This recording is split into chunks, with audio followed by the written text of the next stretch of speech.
Okay, I have 7 o'clock, so we will go ahead and get started. I'll continue to let people into the Zoom room. Um, so welcome to Therapy Ed's online office hours. This one, if you've not joined us before, this is the one that we do before every exam. And we start off online office hours with this. So tonight, we're going to be talking about just general strategies for being successful on the exam.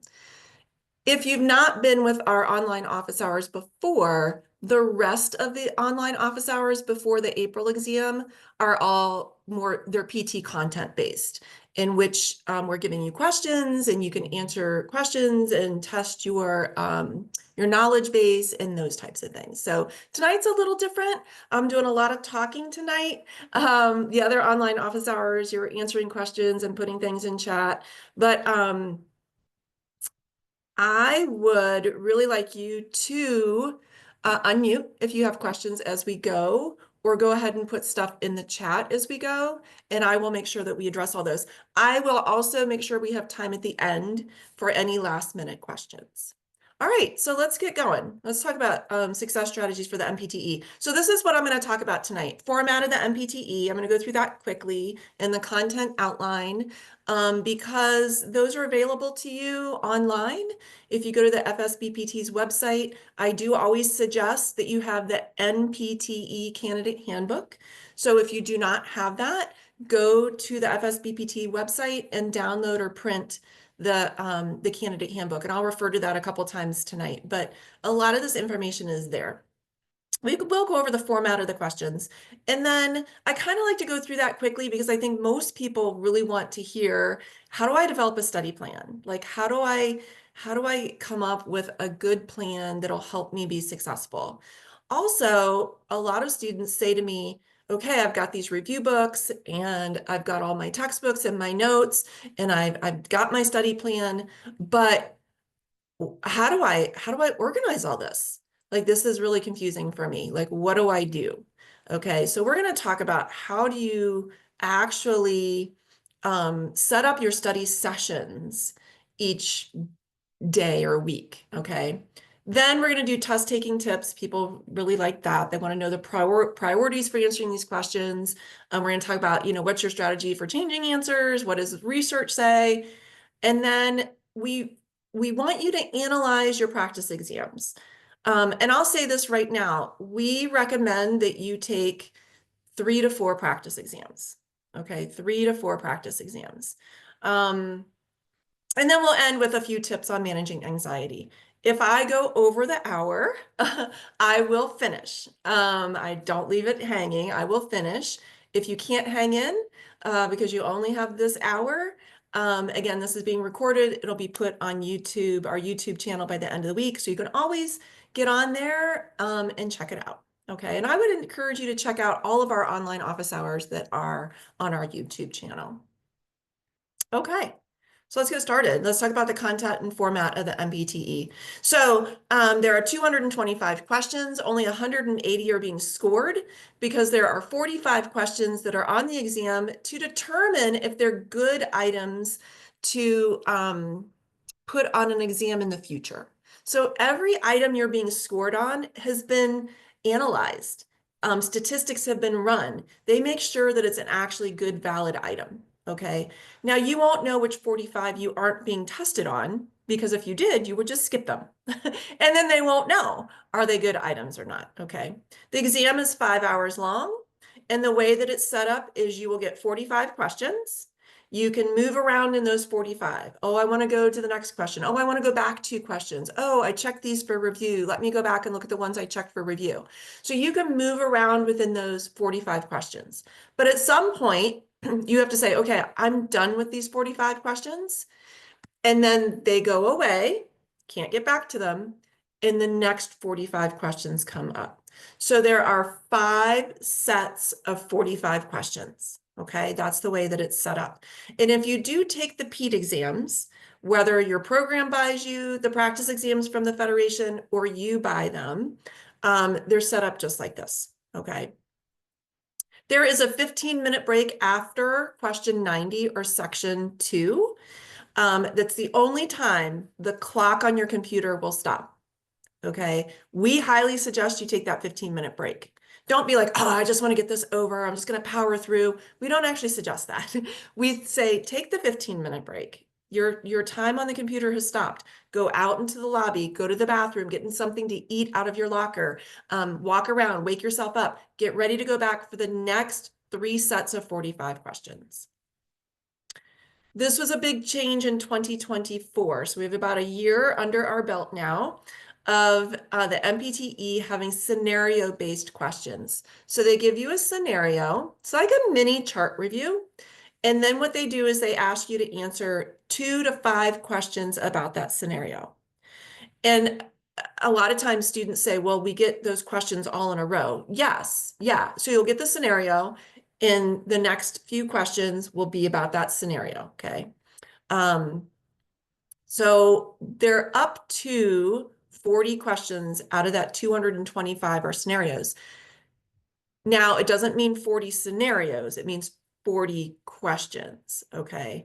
Now, I would be surprised if you took the exam and there were actually 40 questions at this point. The Federation has told us they're working on this, they're ramping up, but you can have up to 40.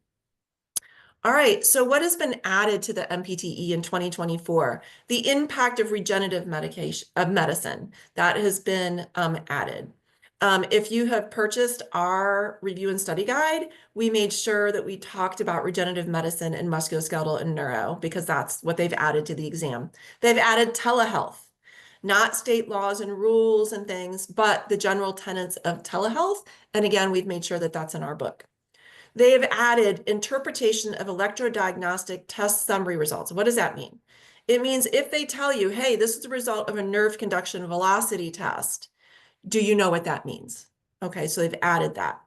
This one blows my mind because I'm a pediatric therapist. They've added gross motor development progression.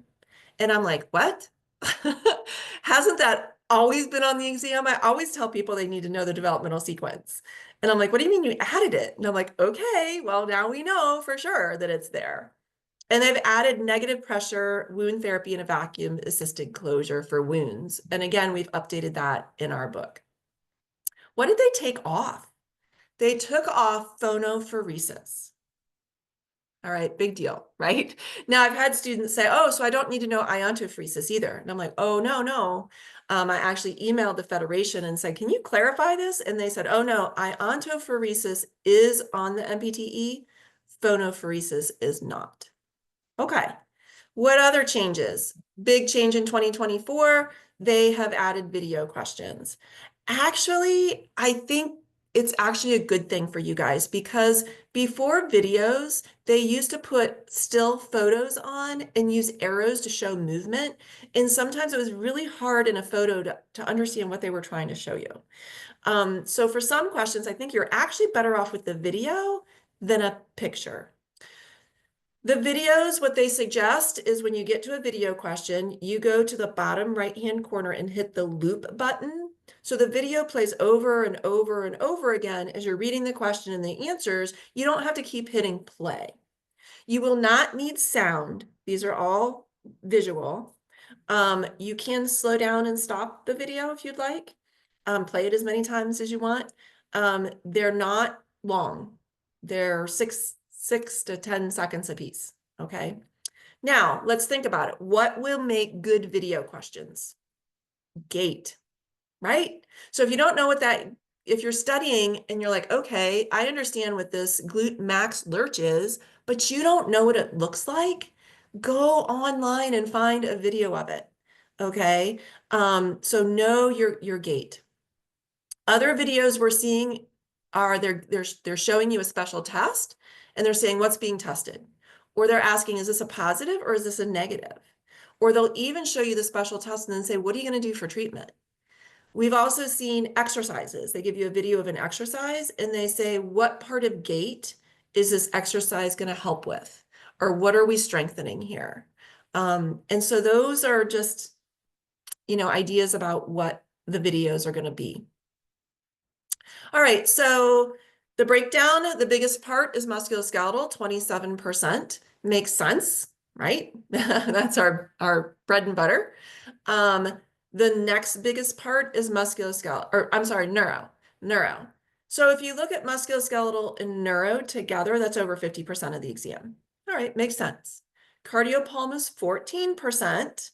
A lot of students tell me they don't feel very confident in cardiopulm. And I'm like, well, it's 14%. Like, we need to know that. Lymphatics is 3%. Other systems. What are other systems? All the other systems of the body, right? So it's your integumentary, your metabolic and endocrine, your systems interactions, your GI, your GU, all the other systems is in that 17%. Okay. And then everything outside the body, that non-systems is 14%. That's your equipment, devices, modalities, documentation, professional roles and responsibilities, safety, research, all of those, ethics, all of those things are there. Okay. They break it down even further. About 25% will be examination. So do you know your test and measures, your special tests, your outcome tools, your systems review, your history taking, anything you would do for examination would fall in there. But look at the biggest percent, 32% is evaluation, differential diagnosis, and prognosis. Why? Because you are becoming doctors of physical therapy, right? You know what differential diagnosis is. They want to make sure that you know that. And you know what prognosis is, although I think we skip through prognosis sometimes. So I want you to stop and say, is this a pathology that typically becomes chronic? What is the typical time frame for this? At what point would they be better? Or should they, at what point after this cardiac surgery could they go back to normal activity or what have you? Okay, so think a little bit more about prognosis than maybe you normally do. Evaluation, though. Some students say, I don't understand. What's the difference between examination and evaluation? If I give you a question and say, okay, here's a scenario, what outcome tool would you pick for this patient? What would be ideal for this patient? And you say, okay, based on this scenario, I would pick the Berg. The Berg. Okay, that's an exam question. Okay, you pick the right exam tool or outcome tool for that patient. Great. But if I changed the question and said, you did a Berg and the patient scored a 40, what are you going to do?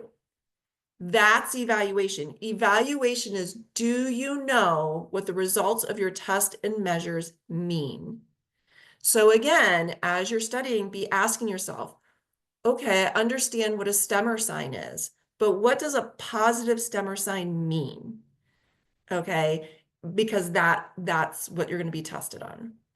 Intervention's still big, it's about 30%.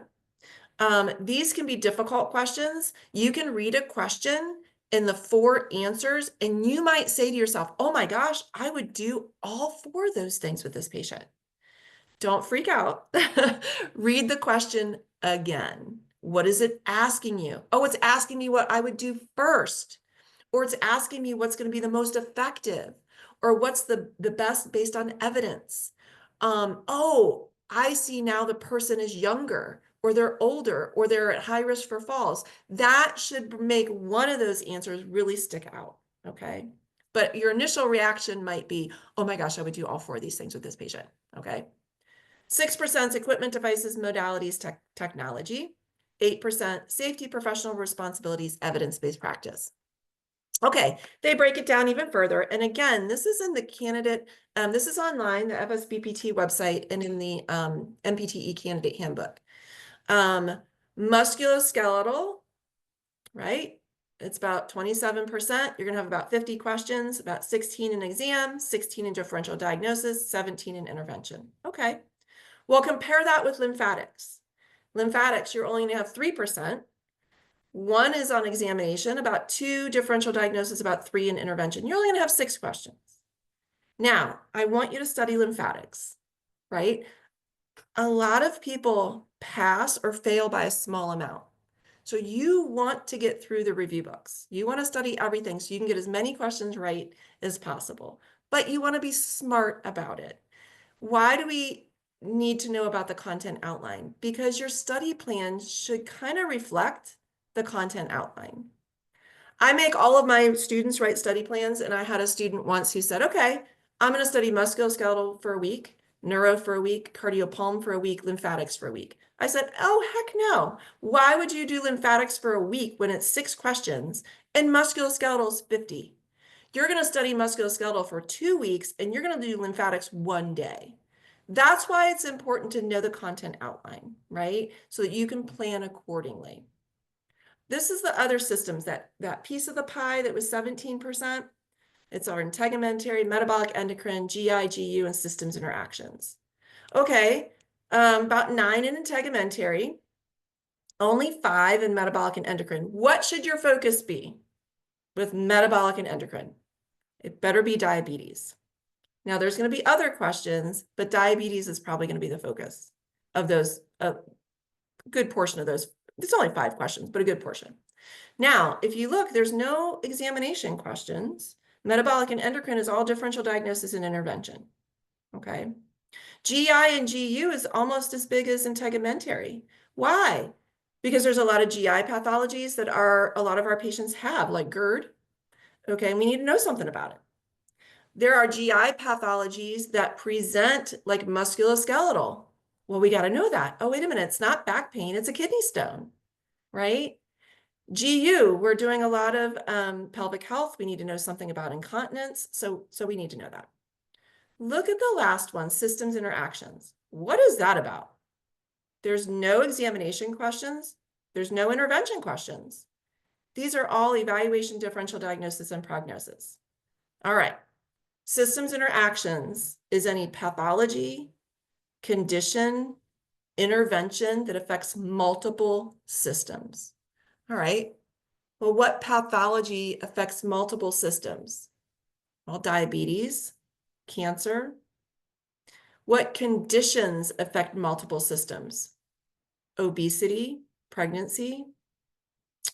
What interventions can affect multiple systems? Aquatics. All right, so this is also the part of the exam where you will see psychiatric and psychological type of questions, like the person who has depression, or somebody who has FND, or they're bipolar, or they have schizophrenia. That's what you'll see it in systems interactions. So if you bought our review book, our review and study guide, we do have a chapter on systems interactions, and that's where you will find all the pregnancy, obesity, psychological stuff, all of that. But anytime you are studying and you're studying a pathology and you're like, oh, this affects the neurosystem, but it also affects the GI and the integumentary system, it's fair game for the systems interactions questions on the exam. All right, you're going to have about 6 questions in equipment, devices, and technologies. How long could you spend just studying prosthetics? A long time, right? But see, we have to budget our time wisely because there's only 6 questions. This is the beauty of review books. Use the review books to guide you. We're giving you the information that we feel is most likely to show up, that's entry level stuff that is the priority, the stuff you need to focus on, okay? 5 questions on modalities. That's been decreased over the years, but only about 5. Safety and protection, about 6, right? CPR and choking's on the exam. I'm always like, why? We all have to be certified. Why? But it is. Also things like lines and tubes, body mechanics, universal precautions, those things are there. Professional responsibilities, do you know your role? Do you know your scope of practice? Do you understand the difference between a PT and a PTA? Okay. And then evidence-based practice, 4 questions. Woohoo! 4 questions. Students say, oh, I really struggle with research. I'm going to spend a large amount of time there. No. Not for 4 questions, you aren't. Okay. Years ago, it was like 12.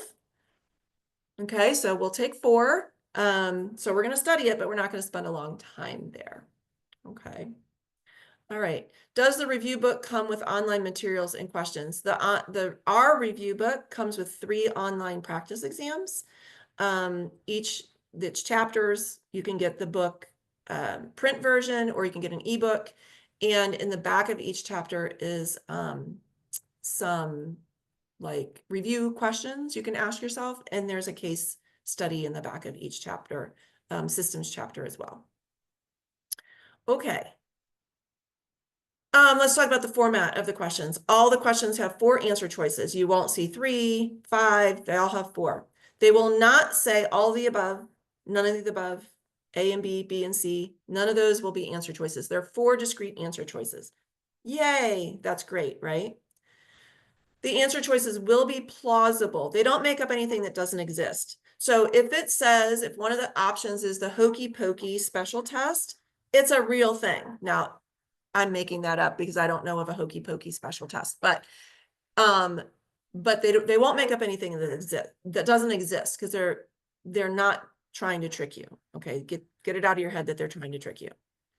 They will bold and capitalize some keywords like best, first, most appropriate. They don't want you to miss those. Okay, now they're not going to capitalize and bold all your keywords. You do have a cross out feature. You'll be able to cross out answers that you know are not right.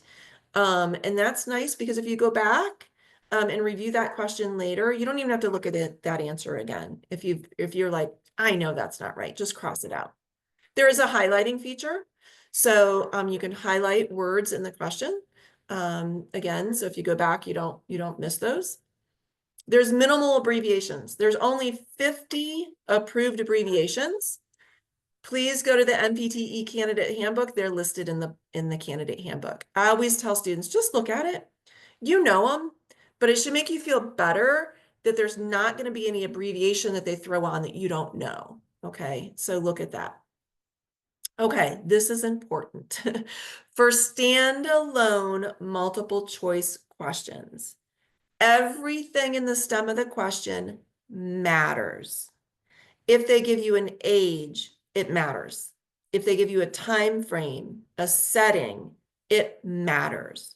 So you got to read every word in the question. Don't glide over the fact that they're a teenager or they're in acute care. That matters to the answer.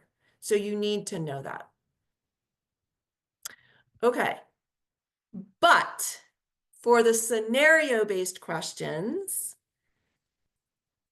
the information in the scenario may or may not pertain to answers. Okay, so let me say this again. If you have a standalone multiple choice question, everything in the stem of the question matters.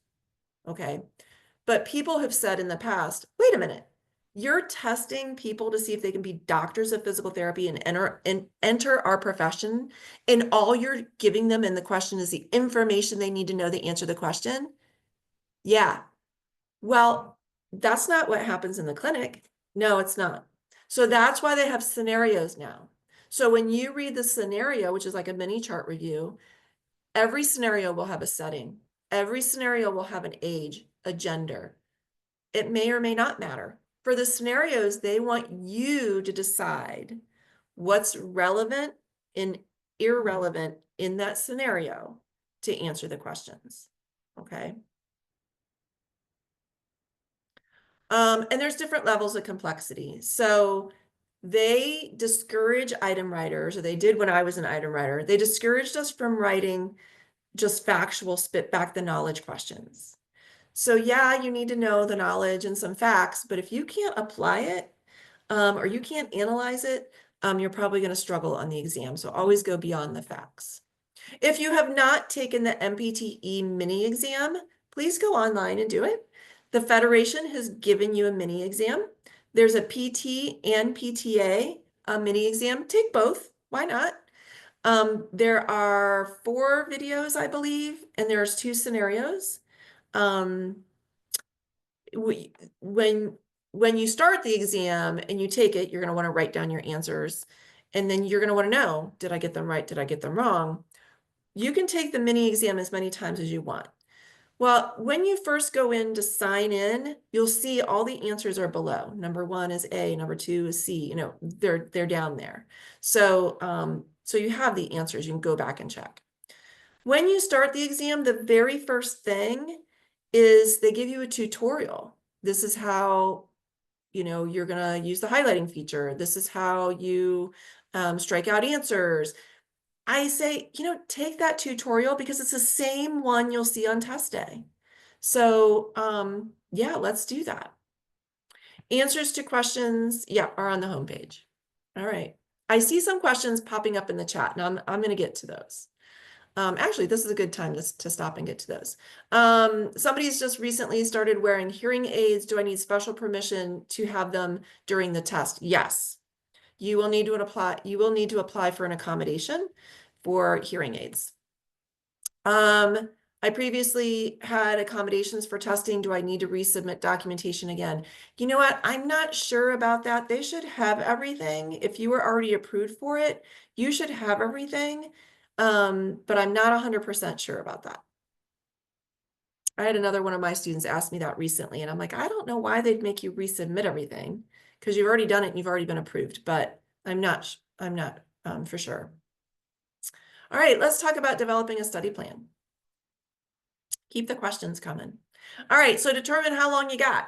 Okay, are you taking in April, July, October? Okay, we recommend 8 to 12 weeks is probably what you need. Okay, and that is like your hardcore study plan. If you're like, oh, I'm not taking it until July, but I want to get started, you can. You can start going through the review books and, highlighting things and making some study guides, and you can do that. But you don't want to burn out too quickly. So you don't want to really dive in and do hours and hours and hours. And then, 6 weeks before the exam, you're burnt out. Like you don't want to do that. Okay. The 27th review and study guide is the most current. Yes. I'm pretty sure. Or I'm pretty sure. I think so. I don't have my book sitting with me, but I'm pretty sure. All right, so you're going to figure out when you're taking the exam, 8 to 12 weeks beforehand. Think about what you're doing.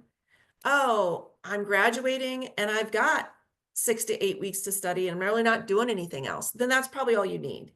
Oh, I'm taking it in October, but I'm going to be on my clinical that whole fall. Well, you're not going to have a lot of time to study each week, so you probably need something more like a 12-week plan. Okay.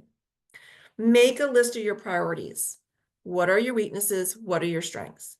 Your study plan should start with your weak areas. Okay. Why? We don't want to do that, right? Because we want to study the stuff we like, the stuff we know. Well, we don't want to do that. We want to start with our weaknesses. Let's say you leave your weaknesses to the end and you burn out in studying. That's not good. What if I leave my weaknesses to the end and I run out of time? Well, I don't want to do that either because that's not good, right? I want to start with my weaknesses. I want to get through all that information. Then as the exam is getting closer, I'm just studying my strengths. That's a good thing. Also, if you start with your weaknesses, you should be having a review session every week where you're reviewing material you've already gone over. So if you start with your weaknesses and you review it every week, man, by the time the exam comes, they're not weaknesses anymore. They're strengths. Okay. Also, how will your anxiety be if you leave your weaknesses to the end? Not good, right? Get those weaknesses done early. That will help your anxiety. All right. What would you recommend for a study plan if you have ADHD? I think you need to think about how long can you study? I have students who are like, oh, I can sit down and study for 6 hours. I'm like, I can't. I can only do probably 2 hours, take a couple hour break, come back 2 hours, maybe 4 hours a day for me. So think about how long can you maintain that focus? What is the best way to maintain focus?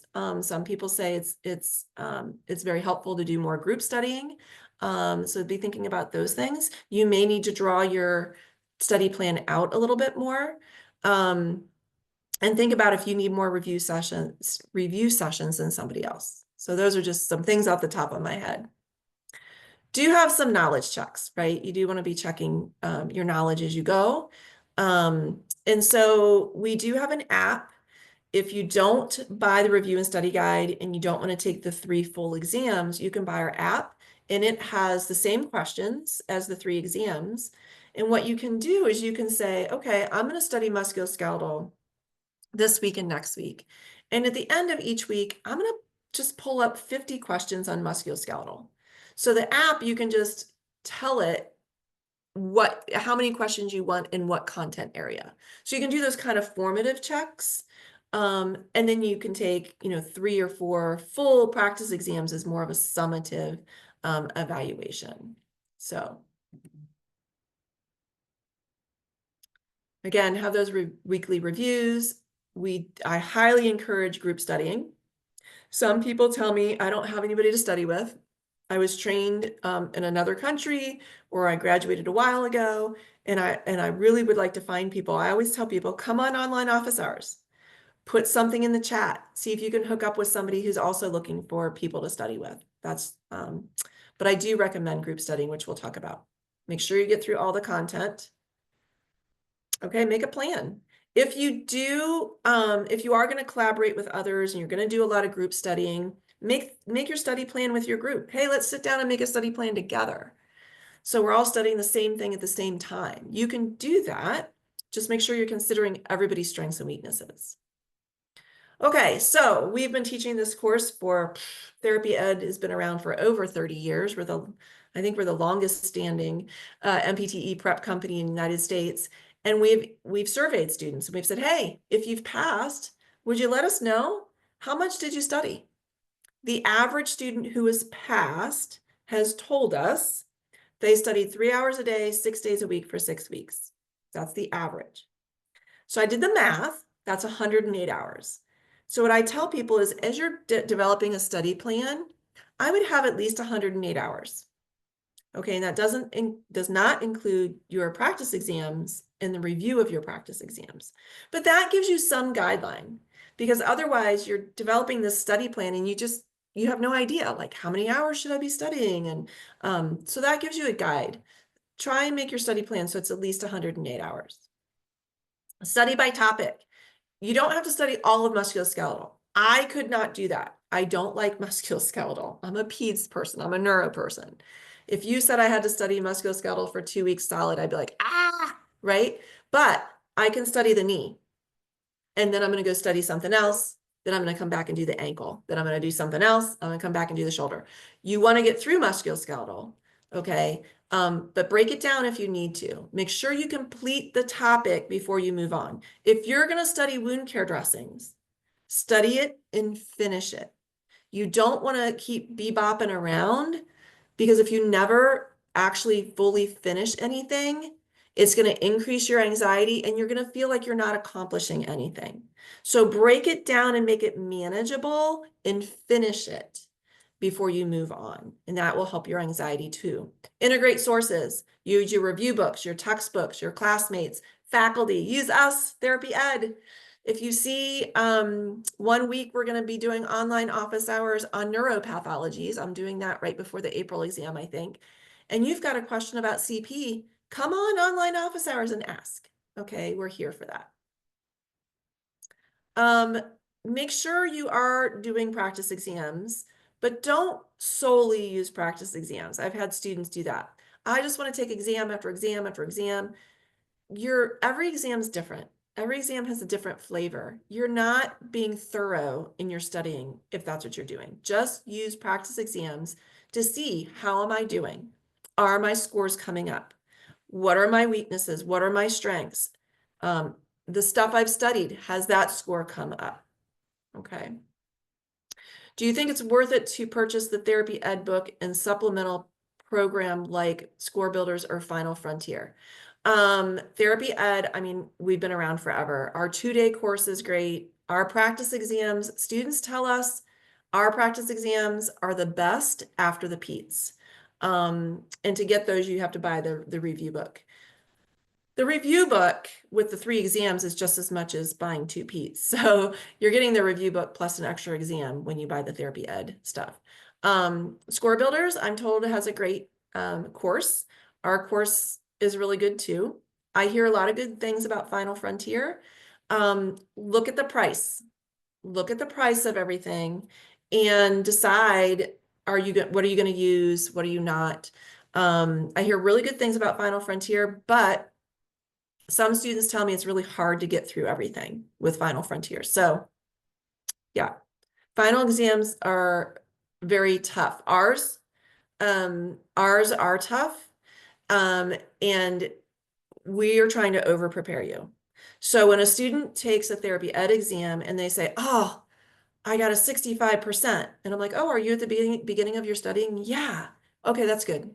What do you mean that's good? Our exams are hard. We're trying to over prepare you. So, if you just get that 69, 70%, that's good. Okay. All right. Make sure you take your practice exams in that 4 to 5 hour time frame. Simulate the environment of the NPTE. Go to the library. Turn off your phone. Only take that 15-minute break after the second set of questions. Do it just like the NPTE. Make sure you review your practice exams. Obviously, you want to review the questions you got wrong. Clearly, you're going to learn from that. And you can read the rationales and everything. But if you have time, actually review the questions you got right too. Why? Because sometimes you were guessing, but you got it right. Okay, well, did you get it right because you had the right rationale? Oh, yeah, I did. Great. Or, oh, no, I didn't. Okay, now I understand. So if you review those, even though you got them right, but you were guessing, if you review them, the next time that content comes up on the NPTE or another practice exam, you won't be guessing again. You'll know it, you'll have confidence, you'll have decreased anxiety. All right, so um, Therapy Ed has this 6-week plan. I actually don't recommend 6 weeks. I think you need 8 to 12. But their 6-week is start with weak areas or one large content area, study for a week and a half, take a practice exam, continue another weak area or another large section, week and a half, take another practice exam. Do I need to refine my study plan? How am I doing? Okay. Continue with weak areas, take another one, complete your studying, and take your final practice exam and make a plan for whatever your final studying is. Okay. Then you have about 5 to 7 days for a final review. I think people struggle getting everything done in 6 weeks. Along with 4 practice exams and reviewing all of those, I think that's a short time frame. Okay, so you are welcome to take a screenshot or get out your phone. And this is my 8-week plan. And so let's go through it. Well, how did I decide how long you should study musculoskeletal? Okay, well, musculoskeletal is 28% of the exam. And I told you the average student needs 108 hours of studying to pass the exam. So what is 28% of 108 hours? It's 30 hours. So all I did was the math, and you can see it in the bottom right-hand corner. I just used the content outline and the number of hours that students have told us they needed, and I figured it out based on the content outline. Well, what do you put first? Well, I don't know what your weaknesses are, but I thought, well, musculoskeletal is the biggest. I'm going to put it first. Neuro is the next biggest. I'm going to put that second. So this study plan is in order, again, of the content outline. So what you would want to do is take this study plan and say, okay, you know what? I rock at musculoskeletal. That is my strength. I'm going to move that down into week 4, and I'm going to move cardiopulm up because that's my weakness. So your study plan really should be individualized for you. Okay. I have the 4 practice exams in there. I have days for you to review your practice exam. And if you look at the end of the week, you're reviewing, right? Every week you should be reviewing what you've already gone over to get the repetition, to make sure that those weaknesses that you started with, that you're reviewing them often so you know them by the time the exam comes. Now, this doesn't work for students who are out on their clinicals because you can't do 3 hours of studying 6 days a week. right? Or 7 days a week or whatever. 1, 2, 3, 4, 5, 6 days a week. So I came up with this one. This is a 12-week one. This one has you, and this isn't my updated one. I will give you my email in the chat. If you want my updated study plans, you can email me. Because if you look at this, you are studying just 1 hour a night, Monday through Friday, and you're doing most of your studying on Saturday and Sunday. Well, that's where your practice exams need to be. They need to be on Saturday and Sunday. So I did rework this. Also, if you see there are page numbers, I've updated the page numbers too. So if you want the updated ones, you can just email me. I just put my email in the chat. What are the page numbers? Well, if you take our 2-day review course, you get a course manual. The course manual are the page numbers that say CM, okay? Our review and study guide, which is our big review book, that's the page numbers that say SG. So why did I do that? Because students told me, you know what works really well, Suzanne, is when you divvy up the pages from the review book. And so I know if I'm going to study musculoskeletal for 14 days, and I do so many pages a night, by the time I'm at that night 14, I'll have gotten through the chapter in both books. So I'm like, well, that's smart. That makes sense. Okay. And so, um, yeah, so that's what I did, and I've updated those. All right, so spend the time to develop a study plan. If you don't have a study plan, you're really just kind of going by the seat of your pants. It'll probably increase your anxiety. And here's an example. I had a student who reached out to me who did not pass the NPTE, and I said, well, what do you think happened? And she said, I spent so much time with musculoskeletal because it's my weakness. I had to hurry through cardiopulm and I didn't get to anything else. And I'm like, oh, okay. I'm like, did you have a study plan? No. Okay. You need a study plan to keep you on track to make sure that you're making good progress that you can get through. So get a calendar, get an Excel spreadsheet, get a Word document, and start building your study plan. Mark off the days you can't study. Oh, I'm in the clinic 10 days or 10 days, 10 hours on, Tuesday and Thursday. I'm not going to study, right? But I only work a half a day on Friday. So Friday afternoons, yeah, I'm going to study, right? So mark off the times you can't study. Determine what are the days that are going to be good for those practice exams. Schedule them in. Schedule time to review each practice exam. When are you going to do group studying? Okay. And then start fitting in those 108 hours. And if you start fitting them in and moving backwards, you'll know exactly when you need to start. Okay, questions about that? Okay, best practices for studying. All right, I think this is good. Know your goal. Okay, tonight I'm studying wound care dressings. That's my goal. I'm going to get through these 10 pages. I do it. Check, I did it. Yay, good. I'm on track. Awesome. Okay. Again, use your review books. What we know is reading and rereading does not help learning. Yes, you need to read it so that you get the information. But then what really helps learning is constant quizzing. This is where group studying comes in very handy. Have your group constantly quizzing you. Give your review book to mom or dad. Quiz me on chapter 5, right? That constant quizzing is somebody questioning you to see, do you really know it? Can you apply it? Is what helps learning and helps make it stick in your brain. So how do you do that? This is what I recommend. As you go through the review book, highlight the things that's difficult for you to remember. Now, this is more going to be your facts. Oh, I can never remember these lab values. Okay, let me highlight that in my book. Oh, I struggle with, the myotomes for the arm. Okay, highlight those things in your book. Then the things that really give you difficulty, these are the things I really don't understand. Those things pull out and put onto a study guide. Then delve a little deeper into those things, okay? What I don't want you to do is rewrite the book. I've talked to way too many students who do these really detailed study guides for everything, and they're basically rewriting the book. You don't have time for that. That's a waste of your time. Highlight the things you're struggling with that are just factual, leave them in the book.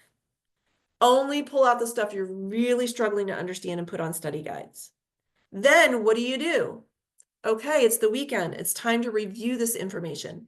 Hand somebody your study book or your review book and say, hey, question me on everything that's in chapter 5 that's highlighted. Here's my study guides. Can you question me about this content? Take those study guides to your group studying. These are the concepts I'm really struggling with. Can you explain them to me? Okay, and that's going to help. Make sure you get all types of critical reasoning. So let me go through this really quickly. If you struggle with the questions that have all the signs and symptoms, okay, I had a student who said to me, Suzanne, all the cardiac pathologies sound the same to me. I get these questions, I've got these signs and symptoms, these lab values, these ECGs, they just all sound the same to me. I can't get those questions right. Okay, well, that's an analytical type of question. You need to study the pieces of the puzzle. Make a table. Here's the common cardiac pathologies. Here's the lab values. Here's the signs and symptoms. Here's the ECGs. You have to study the pieces of the puzzle and compare and contrast those pathologies so you can get these questions right. Inductive and deductive, these are completely opposite things. Inductive is when you know something very specific, but you're able to generalize it. Deductive is when you know something very general, but you're able to do the right thing for a specific patient that's in front of you.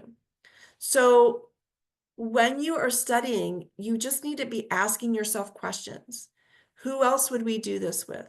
Who would we not? Why? This intervention's great for this patient. What other patients would this intervention be great for? You just have to be asking yourself lots of questions. Inferential reasoning. Have you ever read a question? I'm sure you have. Have you ever read a question and you thought to yourself, how am I supposed to answer this question? They didn't give me enough information. It's probably an inferential reasoning question. These are hard. Students don't like these. They are forcing you to think about what the typical patient with that pathology looks like and for you to make an educated guess. So here's an example. Let's say I give you a question on the licensure exam and say, patient has been diagnosed with multiple sclerosis. Which of the following interventions would be the best? And you pick energy conservation techniques. And I'm like, yep, that's the right answer. Why is that the right answer? Well, because fatigue is often the biggest complaint of people with MS. So energy conservation makes sense. Now, another student who didn't get the question right will come to me and say, hey, you don't know they have fatigue. It didn't say in the question they had fatigue. No, it didn't, but I have a good knowledge base and I know that's their biggest issue. So I can make an educated guess that this is the best intervention for that patient. So when people struggle with these types of questions, what I tell them is always think about what does the typical patient present like? What does the typical patient with Parkinson's look like? What is the typical patient with Down syndrome? How would they present? Okay. And then evaluative reasoning is more of our ethical decision-making dilemmas and things like that. Why do I have this in here? Because you need to be thinking about these as you study. But if you take therapy ed practice exams, you also get results for these 5 types of critical reasoning. And so if you take one of our exams and you are struggling with inferential reasoning and you take another exam and you score low again, I want you to stop and say, wait a minute, why do I keep scoring low with these types of reasoning? What do I need to do differently? Okay, and you can reach out to me and ask me, and I'll say, oh, hey, this is the way you should change up your studying to get to that. Okay. Group studying is very valuable. We know there's tons of reasons. You can read through those. I know why students do not like to group study. 2 main reasons. One, it increases their anxiety. I can't tell you how many times I've heard that. Okay, so how do you manage that? Well, first of all, ideal size is 3 to 5. Okay. Study on your own first. Okay, we're going to get together this weekend. We are going to study primitive reflexes in the developmental sequence. Study it on your own first. When you get to the study session, you're going to be able to answer questions. You may even be able to teach it to your group. You're going to know it. Actually, it should decrease your anxiety. If you do it right, you will probably decrease your anxiety. Okay, so agree with your group what's going to be studied. Study it on your own first. The other reason students don't like to study in groups, it's not efficient. Okay, well, talk to your group. Hey, let's have some rules. Let's have some ground rules. We are going to study this weekend primitive reflexes. We're going to start there. I'm going to set a timer. We're going to study this for 25 minutes. We can't talk about anything else. For 25 minutes, it's nothing but primitive reflexes. When the timer goes off, hey, we got a 5 or 10-minute break. We can go get coffee. We can go to the restroom. We can talk about the movie we just saw. Okay, that's fine. When the timer goes off, another 25 minutes. So if you can agree, you can be efficient. Here's the other thing. You know, when you're studying on your own and you read something and you think, I don't understand this. I better go look it up. And 20, 30 minutes later, you find the answer. Wouldn't it be more efficient if you asked your group and somebody goes, oh, I understand that, and they explain it to you in 2 minutes? So actually, group studying can be more efficient than studying on your own. So just, plan it appropriately. All right, let's look at some test taking tips. I know I'm going fast because I see we only have 9 minutes. So I know I'm kind of going fast, but I'm going to save time for any questions. All right, so read the stem. We already said that. Missing one word can change the meaning of the question. What are you being asked? What does the item writer want to know? Okay, think about that. If you are a fast test taker, you rush and you miss keywords, use the highlighting feature on every question. It forces you to slow down because you are reading every single word, trying to decide what to highlight. You won't miss keywords then, okay? Read all the answer choices, obviously. Get it down to 2, okay? Yes, you want to get it down to 1, but why do I have this? I don't care where you go to PT school. You are going to see a question and you're going to say to yourself, I have no idea. I don't remember this. I didn't learn this in PT school. I don't care where you went to PT school. There is going to be a question that you're just like, I don't know. Don't give up on the question. What do you know? Get it down to 2 answers. It is very likely one of those is the right answer. And now you got a 50-50 chance of getting it right versus giving up on the question, I don't know, and just pick from 4, you got a 25% chance of getting it right. Okay, so try and get it down to those 2. Cross out answers if you know they're not right. Reread, read the question, read the answers, pick an answer, go back, read again, make sure you didn't miss any keywords, make sure you understand what you're being asked. Okay, verify it's the right answer, and then decide, am I going to mark this for review or am I good? Okay. Priority. Your number 1 priority on the exam is what is physiologically best for that patient's body. Safety. That is your number 1 thing. That's the mission of the Federation, to protect the public, to make sure you are going to be a safe clinician. All right. Sometimes we read a question and we go to the more functional answer, or we feel bad and we go to the more emotional or financial answer. You have to stop yourself and say, wait a minute, what is physiologically best for this patient's body first? Safety first. And then I will go and think about emotional, financial, and such. Okay. Don't add extraneous information. Have you ever done that on an exam? You get it back and you go up to the instructor and you go, well, I was thinking that maybe they had stairs at home. Well, maybe they don't. Well, I was thinking maybe they lived alone. Maybe they don't. Don't add that information, okay? If you need that information, they're going to give it to you. Don't add that information. But use your inferential reasoning. Oh, they have MS? They probably have fatigue. That's different. All right, you're going to mark questions for review. We do suggest you mark questions for review if you have time that you do go back and review. But when you go back, if you say, oh, I still don't know, leave it alone. Don't change your answer, okay? But if you go back and the light bulb goes off, oh, I didn't see that keyword. Oh, I get it now. Oh my gosh, I missed that.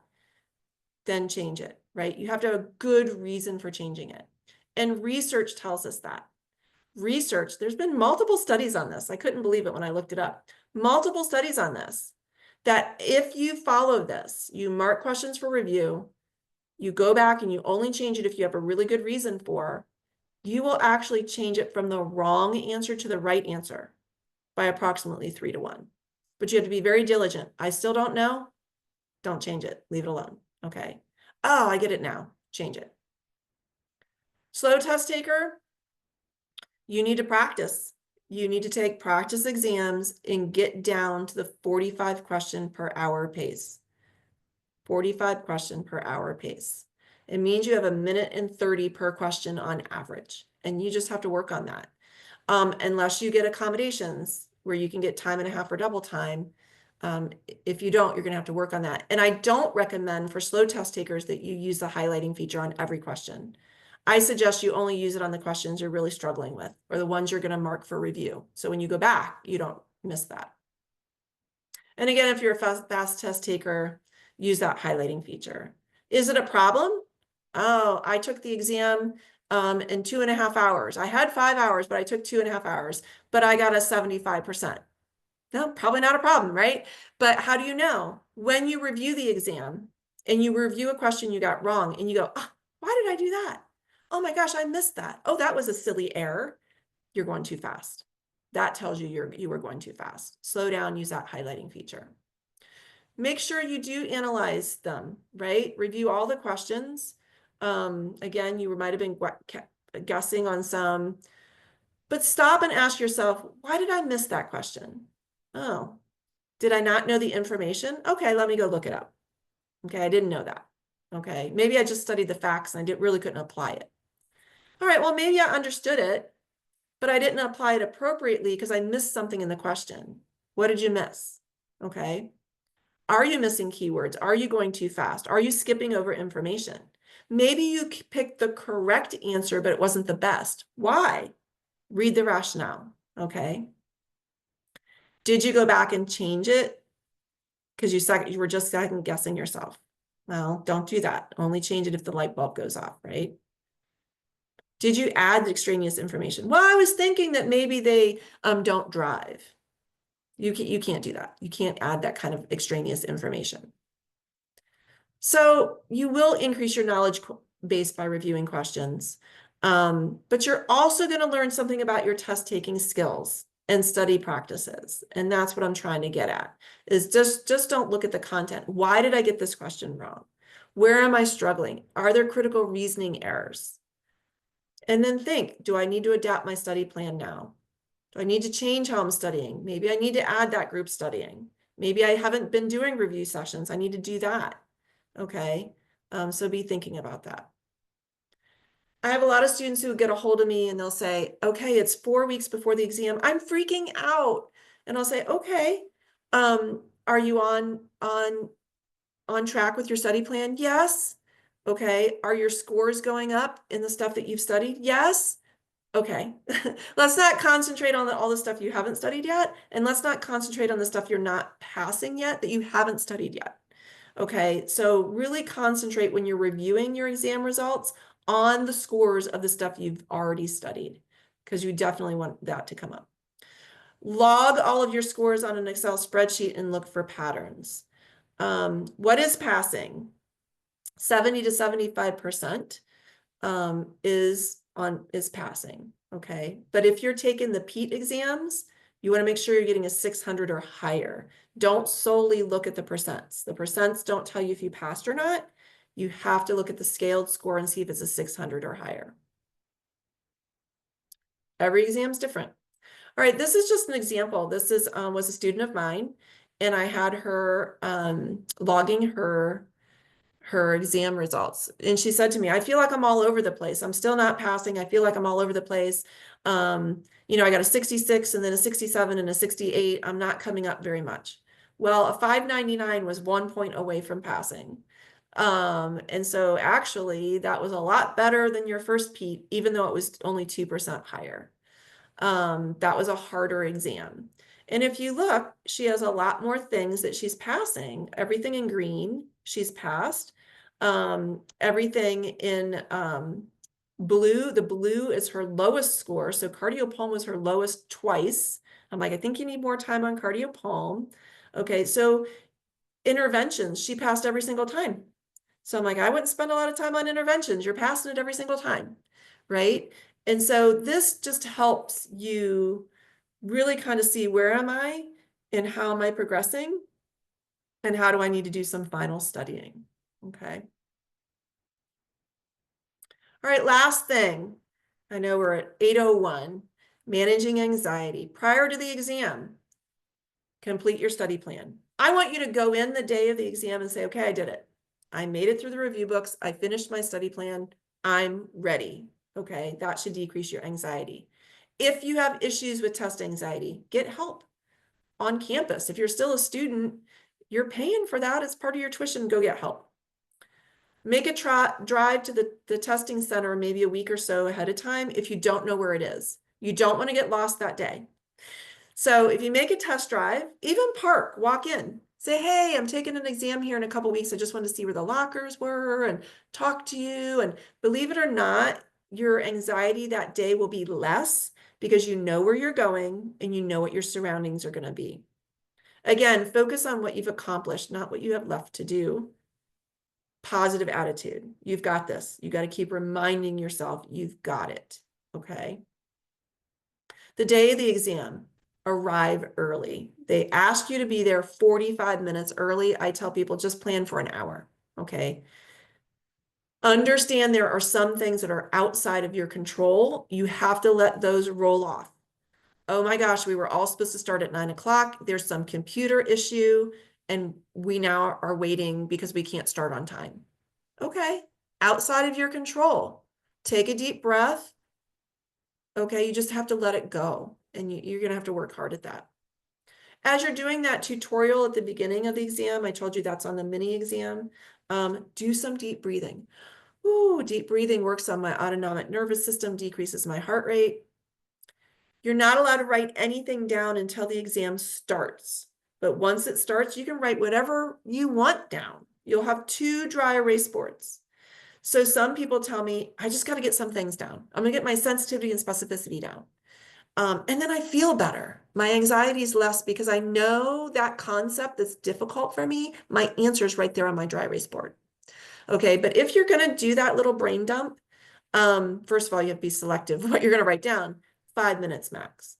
A student of mine took like 10, 15 minutes. And then she's like, then I freaked out because I realized I was running late, starting the exam. And I'm like, no, 5 minutes max. Okay. A lot of people, once they get in the exam, they calm down. Okay, I'm good. And then they hit several questions in a row that are hard and their anxiety boils back up. What do? Stop. Take a deep breath. Close your eyes. You have to say to yourself, okay, yeah, those 3 questions in a row, those were hard. But you know what? I answered a bunch of questions before that I think I did really well on, and I still have 150 questions left. Okay, you just have to talk to yourself to get yourself to, out of that, oh my gosh, that anxiety building up.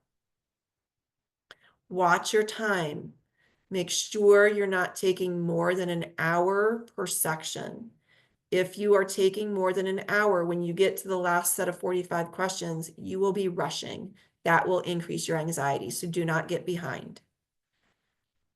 All right, so Therapy Ed resources. You can take our 2-day prep course online or in person. I'm doing an online one. When am I doing it? I don't know, but I'm doing an online one. use the course manual. That's your, if you go to the 2-day course, you get a course manual. It's kind of like your blueprint, your cliff notes, your outline. Our review and study guide is our large review book. Again, you can get it paper or ebook. It contains 3 exams.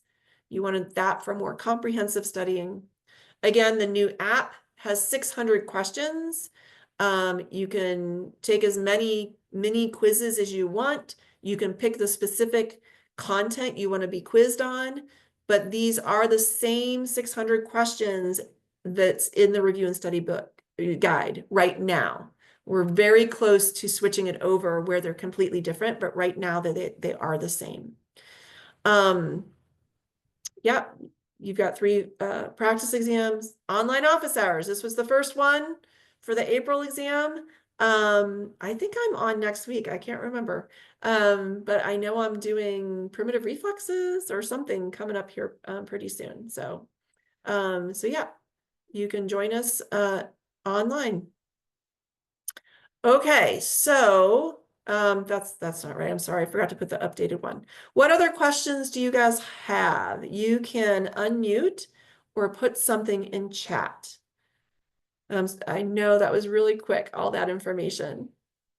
But again, it's recorded on YouTube, so you can go back and watch any of it that you would like. So is the Therapy Ed mobile app sufficient or the book? Well, I mean, they're the same questions. So it kind of depends if you want the app where you can do, mini quizzes, or you would rather have the book with 3 full practice exams. And the book, I mean, it's all your material, your review material. So if it was me, I would probably pick the book, but that's up to you. I mean, if you have something else, if you bought the Score Builders book or Final Frontier, and you're going to use that, then maybe you want the app just to get the questions. The YouTube channel, I'm going to, if you guys don't mind, just for a second, I'm going to share my screen with you, and I'm going to show you. All right, so let me really quickly, okay, so do you see my screen? I think you should see it. This is the Therapy Ed website. Okay, if you go here where it says prepare for the NPTE on the far left, and you click that.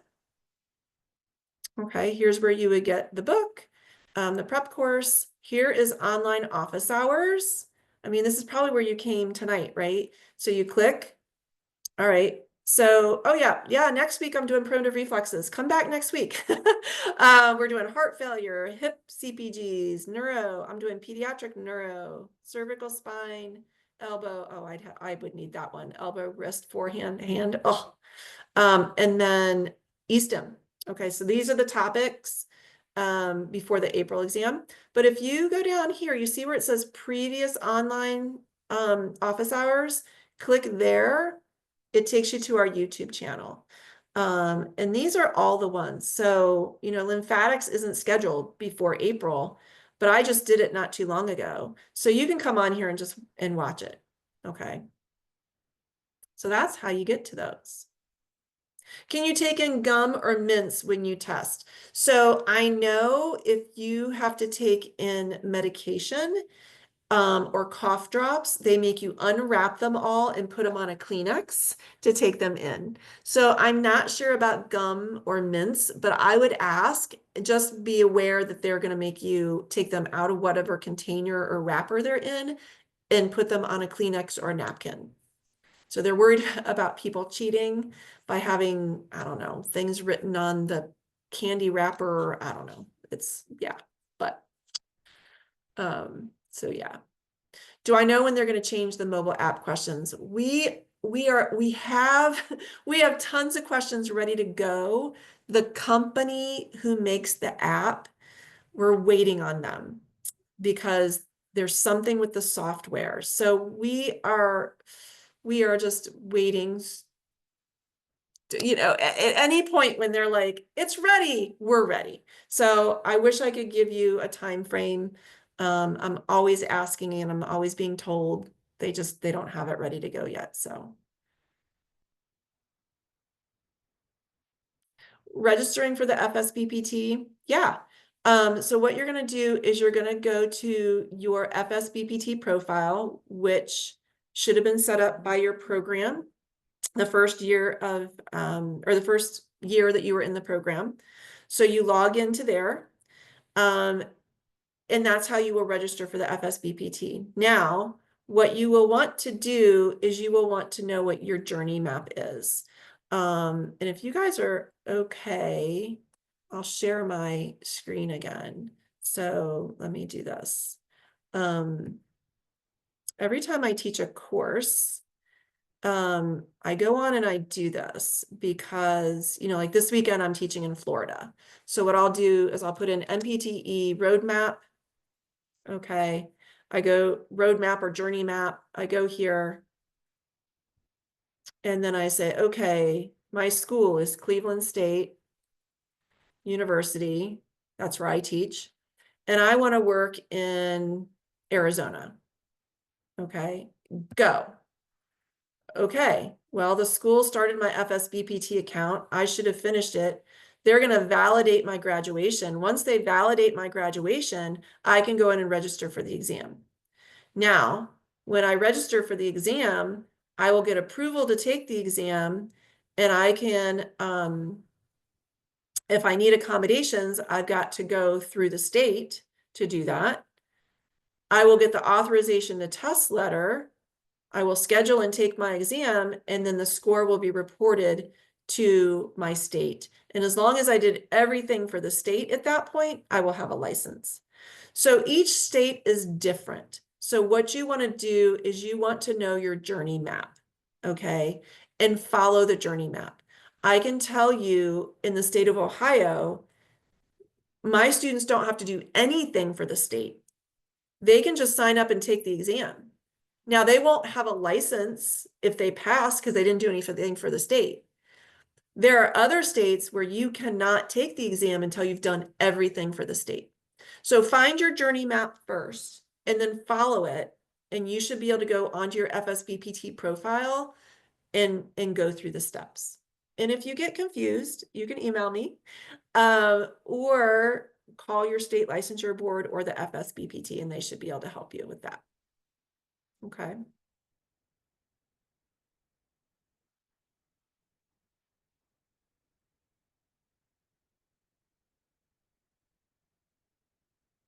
You have the book, but the exams are not included. Yes, the exams are not in the back of the book anymore. They're all online. And so if you look at the inside back cover, it's got the link with your password or whatever code you need to go online and get to the 3 exams. The reason we have them online now is because we have AI with the exams, which is really cool. So when you get a question wrong and you're reviewing the answers and the rationales, if there's something you still don't understand or you have a different question, you can put it into the AI assistant and it brings up the answer, and it funnels through our review book. So we needed all the exams to be online. Also, when you review your results, you'll see how you did in comparison to all the other students who've taken that exam. So you can see, how did I do on this question compared to everybody else who's taken it? And so we really needed to get everything online so we could do more of that updated type of analysis and stuff. So yes, they're not in the back of the book anymore.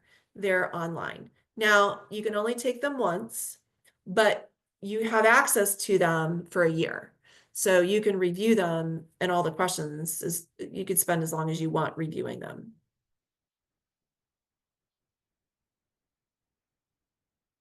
If you upgrade to get online exams, will it reset? So you should have the online exams in the book.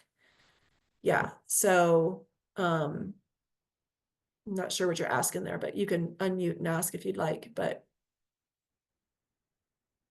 if you've taken all 3 exams, you can't take them again. That might be, you can't reset them to take them again. You've already taken them. Most people don't want to take the same exam over again anyway. They remember too many questions and such. So I'm going to stop the recording.